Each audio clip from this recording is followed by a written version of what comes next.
السلام عليكم ورحمة الله وبركاته. بسم الله الرحمن الرحيم. الحمد لله الذي هدانا لهذا وما كنا لنهتدي لولا أن هدانا الله، حمدا كثيرا طيبا مباركا فيه. اللهم صل وسلم وبارك على عبدك ونورك إمام المتقين سيد المرسلين سندنا شفيعنا مولانا محمد النبي الأمي الأمين، وعلى آله وأصحابه وأنصاره وأتباعه أجمعين. لا أسألكم عليه أجرا إن أجري إلا على رب العالمين. بيك الله تبارك وتعالى همّن طاعات إبادت لغدي صالح أمل لغدي خداي için Allah'ın razı deyip taştan yakından Hak Resulullah Aleyhisselatu Vesselam'ın şirin yaşayışını ve almalı derslerini iştersip gelipsiniz. Büyük Allah Teala dünyanızı, ahiretinizi abad etsin inşallah. Elbette uluqan nesip, uluqan saadet, uluqan bir Allah'dan lütuftur. Cumhur namaz del, ayet namaz del. Fakat alım meclisi deyip de bir azim üşmelik Hudayın nuri, bereketi, rahmeti sinip de münglerçe cavan oğlan olup ve bir neçe hacdedeleri olup bir üşmelik bolmalı. Elbette Allah'ın bir uluqan nığmatıdır. Nesip eden adama uluqan nığmat nesip ettiğidir. Bir puç bahanalar bilen, boş bahanalar bilen uzru bolmanlığı bir uluqan nığmattan qaliyan adam elbette uluqan nığmattan mahrum bolluğuda. Huday Teala hemmenizin dünyanız, ahiretiniz, içerliğiniz bile abad etsin inşallah. Bir gecede bir açıklanmalı görünme Hak Resulullah Aleyhisselatu Vesselam'ın yaşayışının üstünde deslap bir 10-15 dakika bir tarihi, ilmi açıklamalı da onun izinden Allah köklediğinden bir 15-20 dakika eginmaş hatta bir icmalirak, umumrak, toplamarak, umum bir eginmaş hatta kişi zamanında ulum millet eğer hele oğlan şoğun bir belki hem kişinin bir eginmaş varada bir gürrünü, narahatisi hatta dava veliye eğer hele arasında inşallah Allah köklediğinden hizmetini de yetirir inşallah. İmanlı, mümin, Müslüman, Türkmen ne olla? Şu mahalleceli 3 yıl dolup bariye Resulullah Aleyhisselatu Vesselam'ın yaşayışın başlanımıda. Dünya gelirlerinden ağladık. Oğlun vaktinde enesinden, dedesinden ayrılışını ağladık. Aham birime ulolu verenine sofallığından ağladık. Koyun makallığından, davur vakallığından ve ulolu verenine şol cavan vaktinde Mekke'de bolan yağdaylardan ağladık. 25 yaş, 30 yaş, 40 yaşa var yanca Resulullah Aleyhisselatu Vesselam'ın inemizi Hazreti Hatice bilen izdivad etşi, öylünşi, erhileyi olşi ve oğlunun şok bolşunu aydılıptı. Ve 40. yaşında büyük Allah'dan hak peygamberlik berilişi ağdalıptı. Ve 3 yıl adamları oğruyundan adamları Allah'a ve Allah'ın dinine çağırışı ve oğruyunca sahabaların terbiyet berişi açık içinin almalı dersleri bilen geçipti. Ve 3 yıldan sonra adamların arasında aşkara açık 10 yıllap Mekke-i Mukerreme'de te 53 yaşa varyança Mekke'de bolşi ve zahmet çekşi ve kıyınçılıklar ve haysi bir kıyınçılığı görmenir deyip de ol açık geçti 53 yaşa varyança. Ine bir devr oldu tarihten. Te ne çerçeli 53 yaşa varyança. Bir devre evvel bir. Dünya gelişinin te Mekke-i Mukerreme'den inni gitmeli vakti geldi. Irak hicret etmeli Medine-i Münevvere'ye. Awwal devr tamam oldu. Ama on izinden ikinci ulqon devr Medine-i Münevvere'ye barşı oldu. Medine-i Münevvere'de azan çekip mescitleri kurap, devleti İslami kurulup ve ulqon jengler, ulqon savaşlar, Uhud savaşı, desla Bedir savaşı, Uhud savaşı, Ahzab jengi, Khandaq bilen Ahzab ikisi bir, Hunayn jengi ve Mekke-i Mukerreme feth bolmagy ve ahirki Resulullah aleyhisselam'ın özü jengi gideni nämedi? Tabuk jengidi. 61. yaşında Hak Resulullah aleyhissalatu vesselam ömrünü ahirin jeng meydanına gideni şol. Tabuk'tan sonra Hak Resulullah aleyhissalatu vesselam özü jeng meydanına gideni yok. Ahirin gazve Tabuk. Ahirin savaş meydanı ki Hak Resulullah aleyhissalatu vesselam mübarek ömrünü gidipti Tabuk jengidi. 61. yaşında. Yine bir de bir devr oldu. Medine-i Münevvere geleninden ta 61. yaşa çeli. Ama şimdi Medine-i Münevvere'nin devrini şu zamanla alim cihana tarihte sabit boldu. Näme sabit boldu? Bir büyük insan, bir şerif, aziz insan, bir hakkılına ve ilmına ve Allah'ın dostluğuna ve Allah'a bende olmakta tek olan insan, tamam peygamberlerin, tamam evliyaların, tamam ulamaların tacı olan insan, dünya boyunca sabit bollu bir ertiş sürmedi, bir koşun sürüp alıp gitmedi. Alim cihani, hatta dünyevi ilimda, dünya boyunca tarihi öktü, tarih okuyan ve ulukon bir ertişbud, sipehbud adamları özünün alıp gitişi bilen öz koşullarını dünyanı heyrana koyan bir insan oldu. Bir koşunu sürüp alıp gidecek bolanına haysi mantığadan sürüp alıp gitmeli. Yoksa şu vakt mahvarı yok ki üstünden gözlep nazar verilsin. Üstünden gözlep ulukon nakşalar eline olup da nazarlar verilip koşullarını tiki etsin. Aham haçan jeng meydana girmeli. Dana tanına girmeli mi? Yasir nırtan girmeli mi?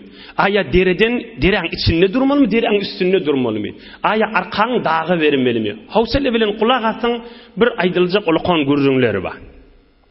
Aham dünya boyunca adamlar şu mahalla kafirlan ayyan dadı. Gen dat 10, 15, 20, 30 nefer bilen az zamanın içinde Cezire-i Arabiyan şu duruşunu bir hükmün eteğine saklamalı. Ey cemaatla, bilyanın Resulullah aleyhissalatu vesselam'ın yüzü golay jeng ve iveren koşulları var da, yani Resulullah aleyhissalatu vesselam ömrünü yüzü golay nema sahabaları jeng meydana giriyor. Tamam jenglerde, tamam meydanına kafirden Müslümanın ölen adamla 1100 neferde. Bir tofarlayık ya peygamber bağat adamları öldürüptür, şemşirlen giyiptir. Ey cemaat, tamam jengle, jengi Uhud, Bedir, Ahzab, Khandaq, Hunayn, Fetih Mekke, jengi Tabuk her neyim olsun. Ve sahabalarını iyi veriptir da özü qaliye, kan yerlerde sahabaları iyi veriyor da tamam peygamberin zamanını jeng olup ölürler 1100 nefer. Dünya boyunca şu mahal bir tovar adam utanmanı, haya etmeyeni, nihayet ilimsizlikten, nihayet tarihten habersizlikten yok diye şemşirlen adamları öldürüp yani neyme? 1100 nefer şu mahal dünya boyunca bir köşede bir hiyabanı öldürülüyor. Bir hiyabanın içinde kırılyan daha dahil.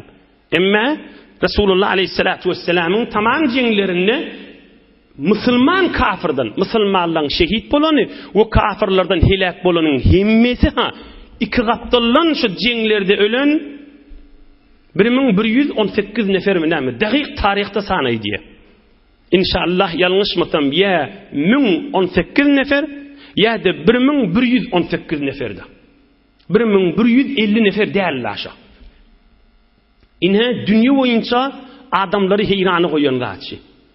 Ulukon siyasatta akıl veriyen adamlara ki Cezire-i Arabi ki olur medeniyetten, şehirden daş adamın kefin kulağı aşağı adamlar değerli o Arapla şolun himmesini bir hükmün iteğini koyup onun öz hükmünün iteğini büyük insanlar terbiyet veriptir.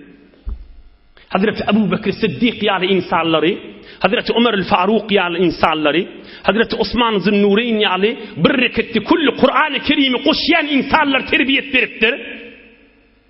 Hazreti Ali Murtaza radıyallahu anh adamları ilim şehirlere koyuptur. Hazreti Ebu Derda yani qarileri, Ubey ibn Ka'b yani qarileri, Salman-ı Farsi yani dünyanın ekberin büyük evliyaları terbiyet verip dünyadan gittiler. İne şu devirlerin içinde şey. Bitirdi ikinci devirde. Medine-i Münevvere'ye barandan ta 61. yaşın içinde. Ulukon cengler, ulukon kafirler bilen savaşlarda dünyanı tarihte şu mahal anıldık koyun bir yağdayları var. Onun Peygamberimiz Aleyhisselatü Vesselam ceng mağarada, cihat mağarada ta kıyamata çeli Müslümanlara da tavşirk kitiptir. Müslümanlara cihadın içindeki yağdayı tavşiriptir. Evvelkisi uğzu bismillah ve billah ve ala millet Resulillah. Ey ummetim, ceng olsa bismillah deyip oğran. Allah'ın adı bilen oğran. Qatilu men kafara billah. Allah'a kafir adamları bilen ceng edin deyiptir. Taraf kafir olsa ceng etmeli deyiptir. İyi فَلَا تَغُلُّوا وَلَا تَغْدِرُوا وَلَا تَقْتُلُوا وَلَا تَقْتُلُوا وَلِيدًا وَلَا تُمَثِّلُوا وَلَا تَقْتُلُوا إِمْرَأَةً وَلَا شَيْخًا كَبِيرًا وَلَا مُنَازِلًا بِصَوْمَاتٍ. Ey ummetim, bir ceng meydan bolanna heleyi öldürmeyin deyiptir. Çağı öldürmeyin deyiptir. Bir kafire qaharınız gelip kafir de olsa ağzı burnunu kesameyin deyiptir. Kuluğunu kesameyin deyiptir. Tağyir-i hilqat vermeyin deyiptir. Bir kafir yurda varsanız, öz kafir de olsa öz yanından özü bir otoçukta ibadet etyen mi olsa, ibadeti batılla olsa şunu öldürmeye zararınız yok deyiptir. Ceng meydana girmetip olsa öldürmeyin deyiptir. Safir öldürmeler deyiptir. Ve izâ câe kavmen bileylin lem yağur aleyhim hatta yusbih. Bir kafirlere Peygamberimiz koşunu iyi verenine aytyanmıştık. Bir vaqt giyici var şu tak yetseniz koşunna näme diýänmişdik? Bir owaga bir şähre giyici var yetseniz şodur şunu doflamaň adamla ýaty gabar pemletmäň diýänmişdik. Dan atsın meydana girin diýänmişdik sahabalarına. Kafir de bolsa ajab şu mahal giyici ýatyla diýip üstüne barma diýipdir. Dan atsın meydana girin diýipdir. Evvel tarafı iman düşündürün diýipdir. Evvel musulmançylygy düşündürün diýipdir. ونهى أشد النهي عن التحريق بالنار. قد كان أكيد تتر آدم أطلمان إجازة yok. Adam hayvan otlaman icazı veren yok. Resulullah Aleyhisselatü Vesselam odol geçenler görürüm. Mekke'ye mükerreme feth bolanına aydıptır bu barada görürüm. Tamam boluplar ya. La tejhezenne ala cerihin. La tettebi'unne mudbiran. La taqtulunne esiran. Bir adam iyidine kaçıp barıyamasa öldürmeyin deyiptir. Esir tutsanız öldürmeyin deyiptir. Bir adam yaralı olsa ayştin rahat edeyim deyip öldürmeyin deyiptir. Kafir ha tarafla. Ve ahirki şu varada bir yazanımız men qatala muahiden lem yaruh raihatel cenneh. Bir Müslüman yurdu kabir kafir yurt bilen ahdi va bolsa hamana ahdi sulhu va bir musulman yurt bir kafir yurt bilen bir bernamely va ahd berilýär ki sulh edilmeli. Ya bir kafir pasport bilen musulman adamın Arap ona emanni waydiýär. Pasport bilen musulman ýurda öte. Uşol musulman ýurda gelse yani näme? Yani sen uğruna habar atyljak däl, sen şi islami ýurtda gedip we diýdigi da şonu bir musulmanlyň miri, ay şula kafirdir şonu öldüreýin diýse, şu öldüren musulmanma? Cennetin ýetiburuna barmar şoň diýipdir. Ýoksa öldüreni kafir ha. Şon musulmanlyň başynyň tarapyndan sen gedip we azat diýilli, indi şoňa hiç kim el uzatmana ijazat ýok diýýär. İslam'ın awadan kanunları Resulullah Aleyhissalatu vesselam ümmeti İslami'ni awadan bernamanyň içinde jihadın içinde koyun bernamalar şey. Indi bu arada ikinci devir tamam boldy. Täneçilinci ýaşa geldi. Mübarek 61-nji ýaşa geldi. Mübarek ahir ömürleri. Hak Resulullah Aleyhissalatu vesselam'ın ahir ömürleri. İki devir tamam boldy. Medine-i Münewwere gelýänçe bir döwür, ikinji döwürde 61-nji ýaşa Tabukdan gelýänçe. Inni Medine-i Münewwerede Resulullah aleyhisselam oturýar. Tamam Araplar inni bilýär bir hak din, asl gurrun şiýiçi şundan başlaýar.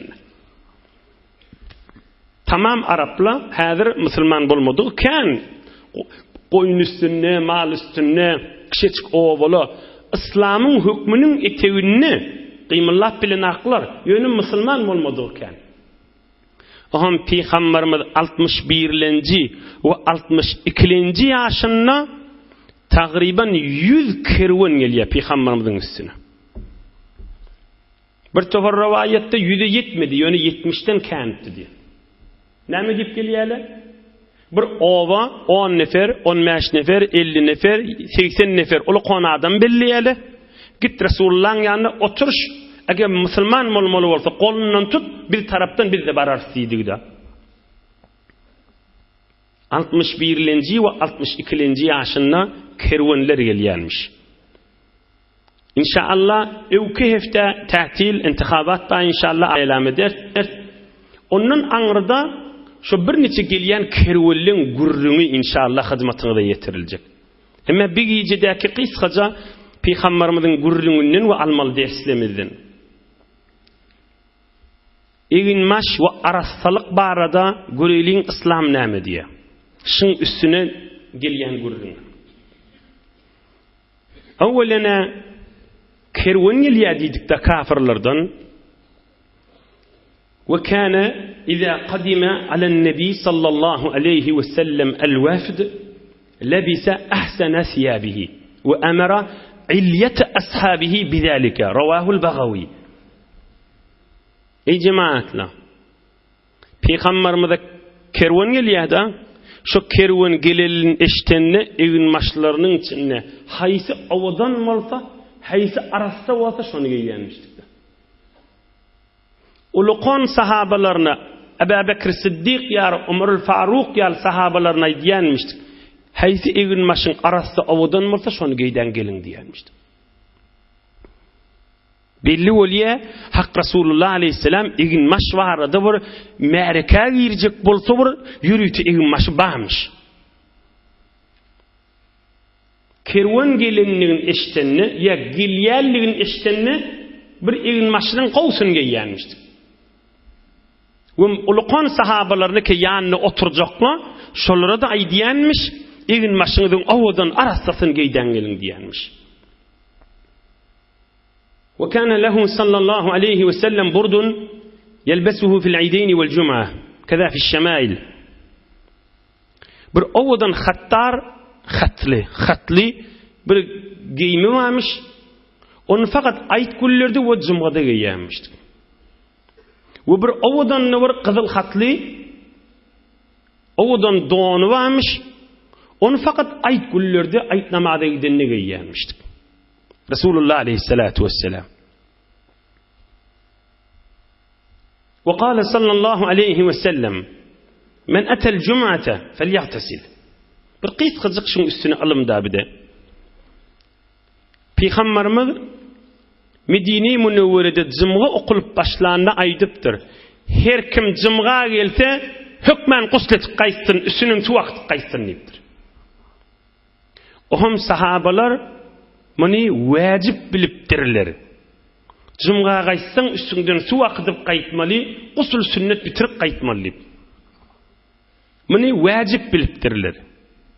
Ohum sonralarda Hazreti İbn Abbas'tan soraptırlar, şu cımğa üstüne su akıtmanı barsan, nem bolye, aya sünnetin terk bolye mi deyiptirler.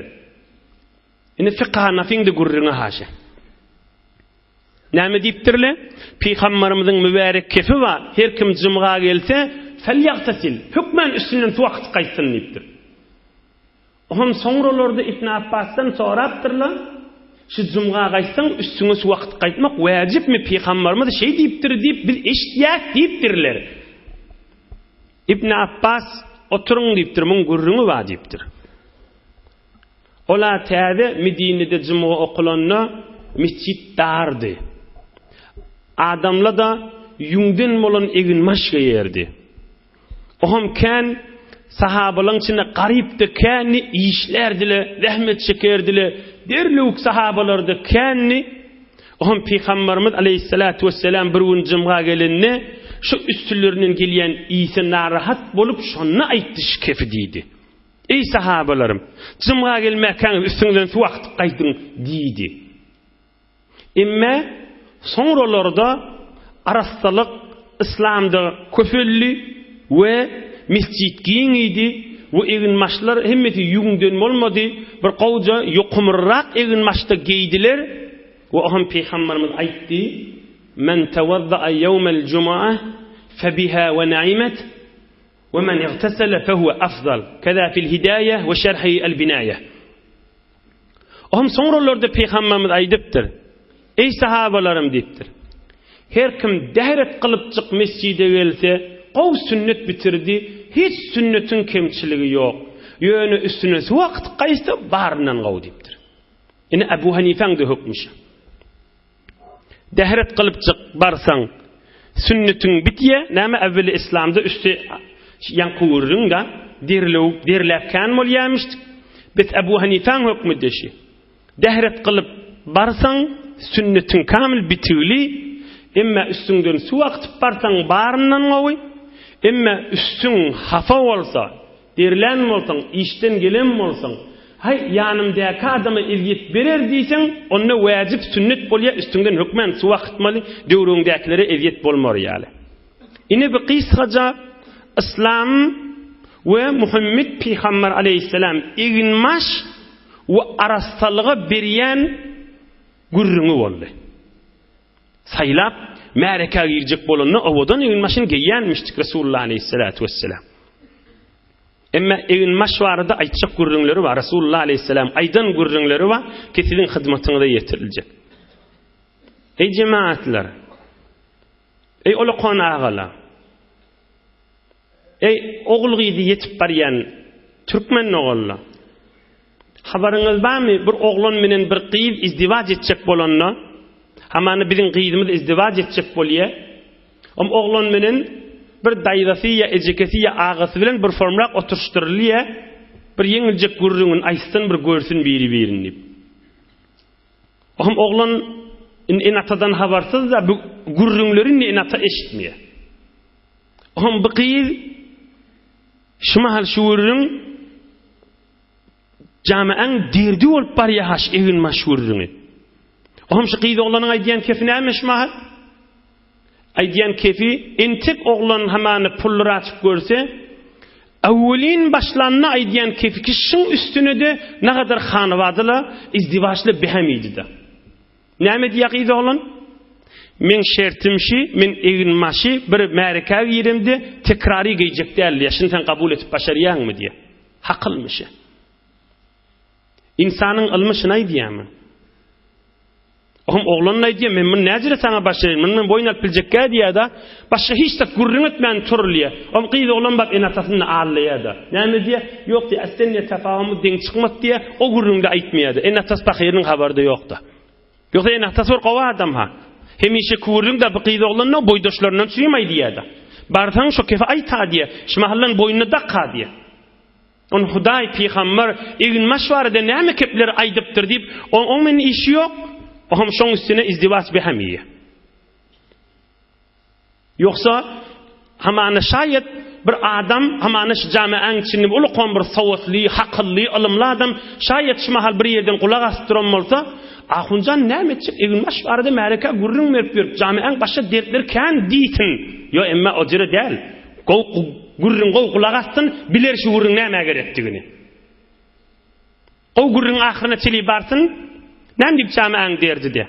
30-40 ýaşynda ähreleydi we häzirde egin maşyň üstüne dawa bolup egin maşyň üstüne ha. O men aljaktym sen avermedin şoň üstüne diýip mydam öýleri galmagal bolup mydam çay, su, nahar, gülüş gezmeler awlyk bolup kesipbe.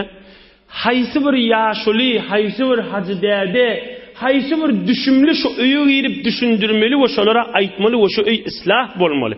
We şu ähreleydi kime barp aýtmaly şu gurrunlar. Hiç kimi de eşittiren akla şu düşüne narahatçılık bilen bar ýa-da. Ya müteessifana az adamın içinde de olsa 30-40 ýaşynda ulukon dinana bolýar. 30-40 ýaşynda, 30 ýaş gaýsız ba. Häzirde bir märeke barsa, ýasa barsa da hatta. Ýas aýada bartuha. Ya toyu varsa da şu bir gariprak, ejizrak, fakirrak, ya yüzü gelişiksizrak, ya egin maşı gelişiksizrak bolsa, şol adam ýanyk boýda şön hay durup gülüşüp şon maskaret ýa-da. Hay şol gülüp maskaret ýa-da. Ýoksa ýaş 30 ýaşyndaky dinany bitir ulukon adam bolma bolýar-da. İlgünün içinde halka terbiyet berip duran adam bolmaly bolýar-da. Ya hatta azbes egin maşyna ýüzüne ähemiyet beripdir. Bir adamyň ya bir dinanyň aýagyna ýüzüne aýp ba bolsa, şonu maskara etip gülüşýär-da. Der sureti ki Allah'a gülüpdi, Hudaý maskara etdi. Şon Hudaý şoňa şon nakşy beripdir ahim. Luqman-ı Hakim, eştensiňiz Luqman-ı Hakim diýip. Luqman-ı Hakim bitir gelişiksiz adammışdyk ey jemaat. Luqman وَلَقَدْ آتَيْنَا لُقْمَانَ الْحِكْمَةِ Hudaý aýtýar men Luqmany hakim etdim diye. وَلَقَدْ آتَيْنَا لُقْمَانَ الْحِكْمَةِ Luqmany men hakim etdim diye Hudaý Taala. Luqman dymara gelişiksiz adammışdyk da öyle. Om adamlaryň bir towar gülüşdirle, "O Luqman hakim sen näme gelişiksizmişdik" diýipdirle. O da hakim adam da. Siz maňa ulýaňyzmy ýa? Men nakşa ulýaňyzmy ýa? Nakkaş bolan Allah'a ulýaňyzmy siz diýipdir. Men özüm meceremak ki öz suratyma Allah verdi bir suratu diýipdir. Ma Allah verdi bir suratu diýipdir. Ine men egin maşym awadalyjak, hamany bir erheleýiň dawasy ýa bir ahuny ygtyraz etýän zady. Ahuny näme diýip ygtyraz etmeli? Kıyamet gün Hudaýyň menen kepleşdi aýt. Näme beni şeýtdiň diýip Hudaýdan näme jogap eşitdiň?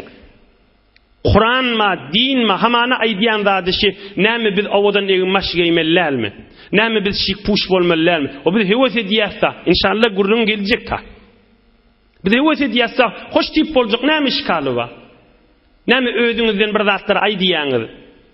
Ine şu gurrun hamana men şik puş boljak, arasyda maş giýjek, näme giýjek? Soňran bir hatda bar ya, onu men maskara etmäni durýar. Bir o maskara etmek, oýun etmek 10 mir bolsa 12 ýaşyndaky gyz oglan ýa erkek oglan ne bolmaly? Hamany oglan bolýar, gülüşýärler, ehere geçýärler. 30-35 ýaşyndaky dinany gözüniň gyýygy bilen onu özde diýip onu gülüşüp maskara etmeli. Hudaýa näme jogap berjek kan? Egin maşyň äfeti bolup barýar. Egin maşyň men özüme ýetişik, men ya biriň öýüne barsa da şeýle. Ya biri bilen dikkat edin. Hamany bir bilen sen guda boljak bolýan. 3-4 nefer gidiýe şu oglanyň ýakydyň daýdasyndan gelejesinden. O da şol adamlardan eki hamany men gowy maşyjyk gowy öýde ýaşajak.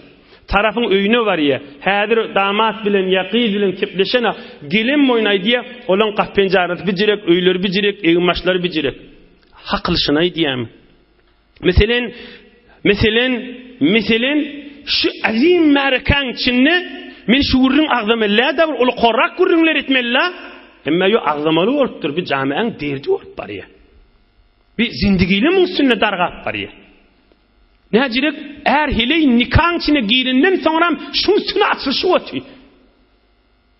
Onda bir ulaqan hamana bir adam şuurun näme gerek dip jamaň derdibine işi yok. Näme gerek dip oturan yerine aydy. Halkın sırrını eşitsin, gelin oğlunun kıyızlan derdini eşitsin. Gör Resulullah aleyhissalatu vesselam serdar alem näme diye. Rahmetul lil alamin näme diye. Allah'ın habibi näme diye. İnsanlara hakıl ve rahmet ve süyücülük ve mehabbet nämedigini düşündüren büyük insan näme diye. Mezher rahmeti ilahi näme diye. Mezher-i lütf-i ilahi näme diye. Mezher-i eşk ilahi näme diye.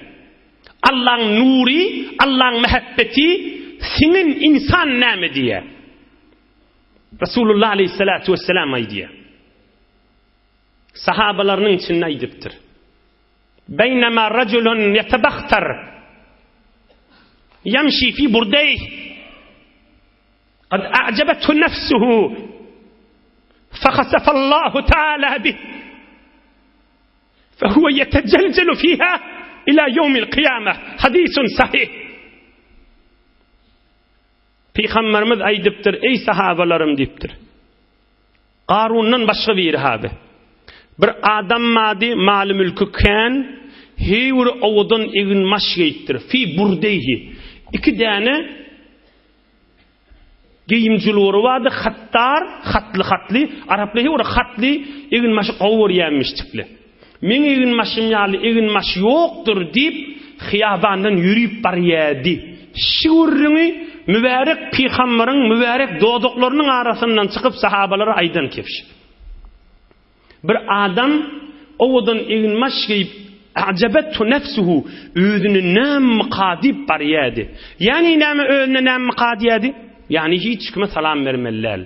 Hiç kimin salamın doğru almellal. Hiç kimi gözünün qıyığı bilen gözdemellal. Şeytip bariyaqa fahasafallahu taala Huday yer zemine aytdı çek şonluydu. Nam qadiye sok şon yere deydi. Tekebbürlüge diye şon yer sordu. Fehuve yetecelcelu fiha ila yevmil qiyamah. Günne bir miqdar süyüşüp hazır da yerine tegine bariyaşo deyiptir. Hazır da bariyaş ol adam deyiptir. Şun peygamberimiz sahabalarının arasında aytiptir.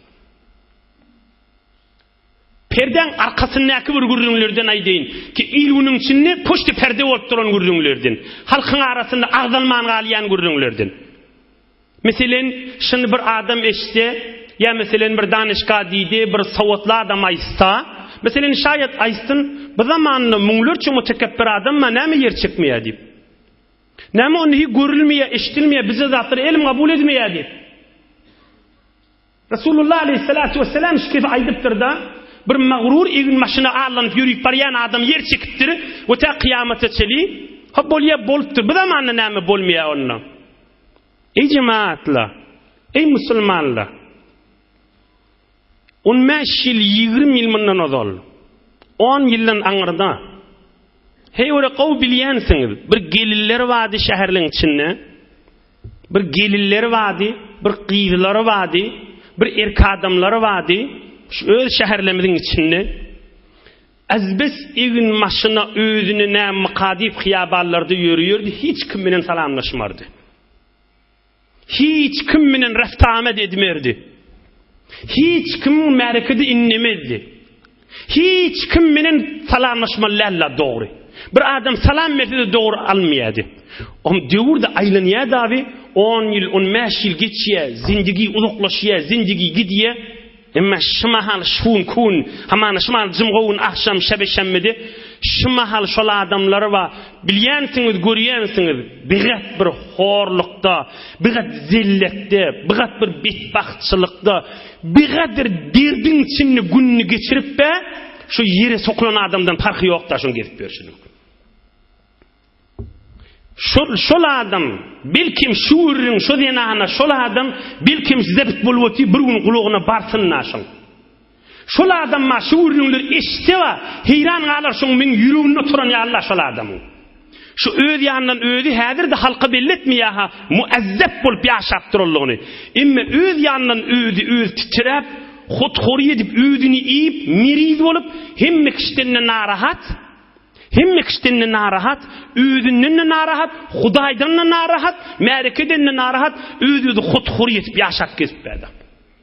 Öz fikri, öz bernamasy bilen bir form häzir de bar ýa-da. Belkim şu gurrunlyk gulagyna baryp da, bey dinni de biziri gurrun bamyşdyk. Muhammed Resulullah aleyhissalatu vesselam'ın mübarek dirman sözlerini bu gurrunle bamyşdyk diýip, belkim gursugyna iman ýermege sebep bolsun janymda. Belkim bir özünü tanımak bir sebep bolsun. Ey cemaat, ey Türkmen, bizim ecilimiz näme diýipdir? Bizim ata-babalarymyz näme diýipdir? Altynyň suw bilen ýalyp goýmaly. Aýdan gurrunlary bar. Bir öýüň içinde bir gyz ýa bir oglan ýa bir heýwanyň aksini çykyp goýandan ma, guplenip goýandan türkmeniň şiketini ýazyp goýmaly. Näme diýipdir türkmen? Özüni tanan welidir diýipdir. Özüni tanan welidir. Her kim özüni tanıysa, şol adam Hudaýyň dostu da şo. Adam özüni tanıymalla. Kim? Eşitmeýäsmi? Buzurtlaryň pählewany jahan bir neçe mikrop bedenine girýär, qylýanjak bolup ürkütmeýär. Görüp eşitilmeýär şiratla. Adam näme ýagdaýy bar? Ki tekebbürlik etmäni özüniň daşyndaky emin maşyndan çyryp. Daşyndaky malyndan çyryp. Meger ýere girenne malyny alyp gitýärmi? Mülkün alyp gitýärmi? Ýere girenne bir parça bilen gitýär, o da çyryýär. Hatda eti çyryýär, damar çyryýär. Näme alyp gitmeli adam özü bilen? İman ve amel salih. Näme Allah'ın aşkı ve Allah'ın Resulü'nün aşkı. Ve dinin muhabbeti. Peygamberimiz aleyhissalatu vesselam yankı kefaydiye. Yere soktu Hudaý şonniye. Ve şu mahalle kan adamlar badır. Kan gelin gizlava. 10 yıl, 15 yıl geçiye yuvaş zerbe ip başlayada. Önkü hünerini çıkaracak boliyada. İnne halk da bilye, öz de bilye. Önkü hünerini çıkarp bilen akta hıyabarlarda. Önkü tekebbürlük bernamelerini yürütüp başaran akta. On bir guşede ya oturmalı, öz etinip, ya şu duruşunu ölüp gitmeli, ya belkim ölmeke tövbe nasip etsin. Halka ihtiram nasip etsin. İnsanları sıylamak nasip etsin. Özünü näme kadimeklik onun vücudundan çıksın. Belkim dünyadan geçmeke özünü tanıysın. Özünü tanan Hudaý tanıyır deyipdirler. Hudaý tanıyan özünü tanıyır deyipdirler. Heyf ki bilir derman mürrünü üstünden geçip baryanına. Ey cemaatler, Resulullah aleyhissalatu vesselam nahariyyenden sonra näme diýänmişdi? Belli hemmämiz bilýär. Elhamdülillahillezî et'amana ve sakana ve cealena muslimin diýänmişdi. Täzece koýnak giýende näme diýänmişdi? Täze koýnak giýende näme diýänmişdi? Täze selli oranynda näme diýänmişdi? Täze balagyny giýende, jülworyny giýende näme diýänmişdi? Täze owdan börük giýende näme diýänmişdi? Oňa diýänmişdi. Felekal hamdu. Ente kesawtani.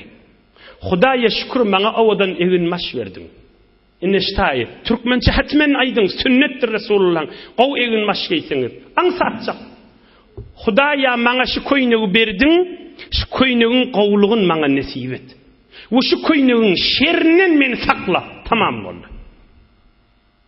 Hudaýa şu koýnagyň haýryny maňa nasip et. Ine Arapçasy. Es'aluke min hayrihi ve hayri ma suni'a lah. Ve a'udhu bike min şerrihi ve şerri ma suni'a lah. Manasy şi, Hudaýa şu koýnagyň haýryny, hamana şu koýnagyň haýry näme? Şükür etmek, allanmasızlyk, tekebbür bolmasızlyk, özüňe näme kadimesizlik. Fakat Hudaý maňa mal berdi, şonu ýüze çykarýanna. Allah arastalyk, owadalyk, egin maşda gowje geýeniň gowurya, o menne gowzat geýänna. Şini et bilen geýeýin we haýry ma suni'a lah. Hudaýa şini üşüýmäýin nip bejerilipdir. Üşüýmänjik dargamasyn, basym könülmesin nip Hudaýa maňa nasip etdiýdi. Asl içiniň manasy. Ve a'udhu bika min şerrihi ve şerri ma suni'a lah. Hudaýa şu koýnyň şerrinden men sakla. Tekebbürlük edamaýyn, kufran nemet edamaýyn. Müminin özüm zinana halymy erkekleri allamaýyn. Erkek adam bolup bir zinanalary allamaýyn. Hudaýa şerrinden sakla ve şerri ma suni'a lah. Ve bir dargamaktan, özüme nasip etmän elimden gitmekden sakla diýdi. Aňsatjak türkmen, Hudaýa şu koýnyň haýryny nasip et, şerrinden men sakla. Aňsatjak. Billoliye egin maşın bir ta'limat din gurrunu bağmıştık. Din terbiyetinin eteğine olaqan gurrunu bağmıştık. Aham bir sahabaların bir aydıptır ya Resulallah. Min teberrük okuyup vereyim. İnni uhibbu en etecemmele bihamalati seyfi ve bi ghasli thiyabi ve bi husni şiraki ve na'leyn ve fi rivayetil Bukhari tahawi en yekuna ra'si dehinen. Ya Resulallah diptir. Men niptir saçımı yüzümü yup merekat çıkanım qawwariyan niptir. Hatta koşum owadan molanny qawwariyan niptir. Hatta koşumun bağı wa daňylýança naqjaby. Şonu owadan daňamda qawwariyan niptir. Saçım yağılca olup çıkanım qawwariyan niptir. Hatta kılıcımın tutýan yerim dağda şoň naqjalar sallanıp tuqaşan owadallap goýanym qawwariyan niptir. Onu menne şo mutekebbir bollugum bolýarmy diýipdir. Yani kıvırında owadan zat, owadan egmaş arassaja bolup çykanym qawwariyan diýipdir. Peýgamber jan näme diýipdir? Ah dermanlaň dermany näme diýipdir? Leyse zalika ani. Oň işkali boljakmy? Ola qawzat diýipdir. Men onaýdym akki diýipdir. Men onaýdym akki diýipdir. Onna ya Resulullah näme aýtýaň sen diýipdirler. Derman aýdypdyr. Men safiha anil haqqi wa ghamasa an-nasa. İki alamat bolmaly dipdir. Ine bizden şulim gerek görürüm. Egin maşynyň öz ýüdüwüdiň näçe awadaly erki adamlardan çyrim, erki adam bolsa, zinanlardan çyrim. Ýöne iki zat bolmaly dipdir şol adamda. Biri men safiha anil haqqi. Kan oqymaýyn wagtlar alyp barýar. Ya Resulullah safiha anil haqq diýäniň näme diýipdirler? Derman Resulullah jan aýdypdyr. Yani şu egin maş, şu gow maşyn menen, şol tipin menen märekat çykanda birini de bergiň ma bolsa, hamana şun Resulullah düşündirýär. Birini de bergiň ma bolsa, oham saňa bir özüňden kiçiňrek, gilşiksizrek biri, "Hey agam, sen palanyny bergiň ma, Hudaýdan gork" diýse. Inni sen gow egin maş bilen tipin menen marýanda inni Hudaýdan gorkmalyny senden öwrenmeli bolmmy diýseň şu bolmadygy diýipdir. Bolýa çäşim diýdi waýsyn diýipdir. Tekebbürlik etmesin diýipdir. Inni sen Hudaýdan gork, sen şu benden bergisini, algysyny ber diýäňde, oňam şonda ýanky amana sen birgilla tarafa, şu egin maşyna, şu maşynyňa, şu owadallygyna allanmany şikef aýtmalyla. Inni Hudaýdan gork diýip men senden eşitmeli bolmmy, maňa ahun tirýäňmi? Şikef aýtmalyla. Ya Resulullah ikinji alamaty näme? Men gamasan nasa. Gamasan nasa näme? Bir ýerde üýüşip duran bolsa bir kärger, garyprak, gelişiksizrak adamlar ne şolara salam beresi gelýär, ne salamny alasy gelýär, ne şolaryň arasynda oturasy gelýär. Şu ikisi bolsa şolardan batym ýykylar, ýere girer şol adam diýipdir. Resulullah aleyhissalatu vesselam'ın sahih hadis aýdýandyr. Aňsatjak gyn zatdan. Hile erkek oğlun şok bilen düşündirmeli zat. Gelin bolmak aqida oğlanlamda hanwadamda özümüz aýtyp bilmesek zept bolupdy. Hökmänlik eşitdirmeli. Şonu din terbiyesi bugürdün. Bir insanyň zindigilerini we imanyny çaýkap duran gürrüňlerden haber. Adam özüni näme qadime diýär, näme adam, näme qadiyer ýaly, özüniň sawadyna, gelişigine, malyna, hatda ilmina, hatda ilmi dini de bolsa, allanmany ijazasy ýok. Tekebbürlige ijazasy ýok. Tekebbürlige hiç ijazasy ýok. Eger ýeriniň ýüzüge eýleseň ders, tekebbür bolgul Huda ters. Eger ýeriniň ýüzüge eýleseň ders, hamana sen bir minberiň ma? Tamam adamlara ders berýäňde, eger ýeriniň ýüzüge eýleseň ders, tekebbür bolgul Huda ters. Tekebbür bolma diýipdir. Ey cemaatlar, bir ewliýalar geçipdir, bir ulamalar geçipdir. Wagz meclisine 30.000 nefer, 50.000 nefer adam ýüşýärmişdi. Kan adamlar ýüşýärmişdi wagzyna. On bir alim adam Hudaýdan gorkýarmışdy. Kan adamlar daşyma ýüşende men Allahna amaýyn diýip.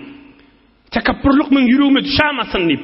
Gör Allah'ın dostlaryny oňum wagza girmäke bir kinara çekilip ýüküjüni halbat edip, sillesini aýryp Allah'ın azamatynyň beraberini killesine gummu ýämişdik. Hudaýa men şol adamdyryň. Hudaýa men ejizdirin. Hudaya men pesdirin. Hudaya men hiç de değildirin. Hudaya sen nimet berdirsin bana. Men aytmalı edip dersin. Ay bir vazife bilip aytyanna. Hudaya tekebbürlük edama inip kellilerinin gumu yenmiştikler.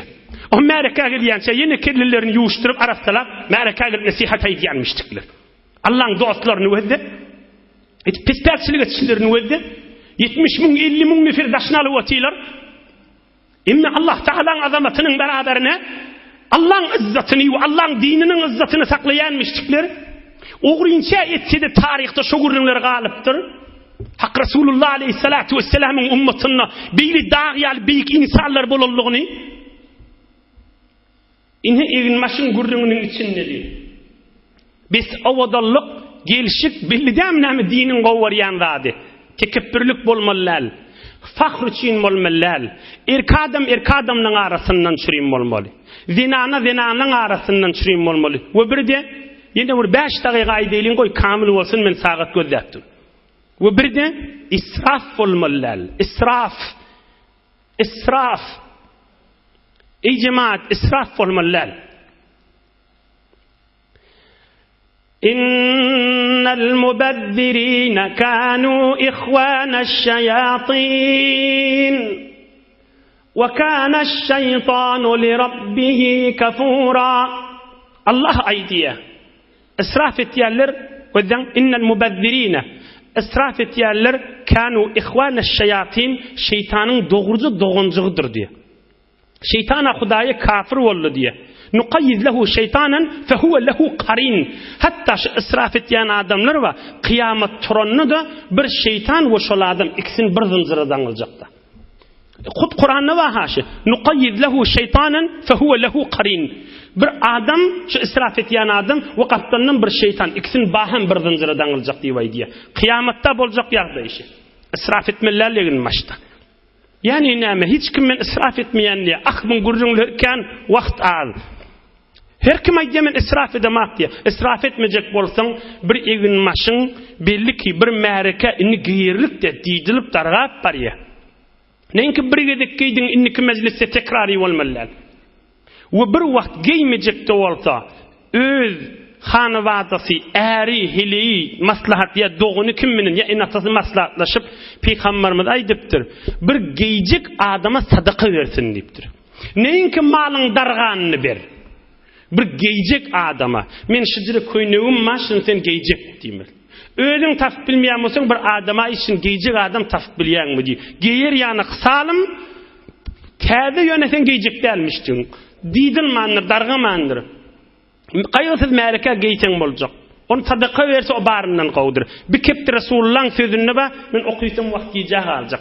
İsraf bolmalylar. İsraf adamın öýüniň bereketini aýyrýandyr. İsraf adamın öýüniň bereketini aýyrýandyr.